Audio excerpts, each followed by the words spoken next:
योद्धा न्यूज मराठी। पुणे नाशिक चाकण मेकरगो मार्गिकेच्या सविस्तर प्रकल्प अहवाल DPR सादर।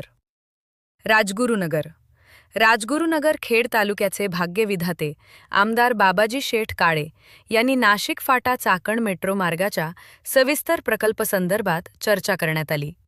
त्यावेळी राजगुरुनगरपर्यंत मेट्रो करण्यासाठी सक्रिय सहभाग नोंदवला। या खेड तालुक्यामध्ये मोठ्या प्रमाणावर कंपन्या आहेत। त्या संदर्भात व्हिडिओ कॉन्फरन्सद्वारे आमदार बाबाजी शेठ काळे यांनी सविस्तर चर्चा केली।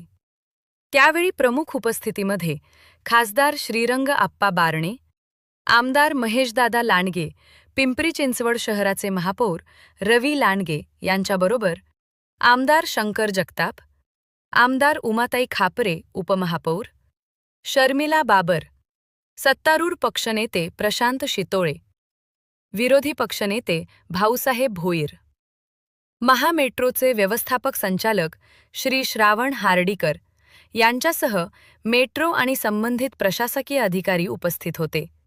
व्हिडिओ कॉन्फरन्सद्वारे खेडचे आमदार बाबाजी शेठ काळे यांनी तालुक्याच्या वतीनं महत्त्वाचे मुद्दे सांगितले। सविस्तर चर्चा करण्यात आली। नारायण मनोहर सूर्यवंशी रोजच्या खात्रीशीर बातम्यांसाठी पाहत रहा आमचे न्यूज चॅनल। आजच सबस्क्राइब करा, व्हिडिओला लाईक करा आणि शेअर करा। धन्यवाद।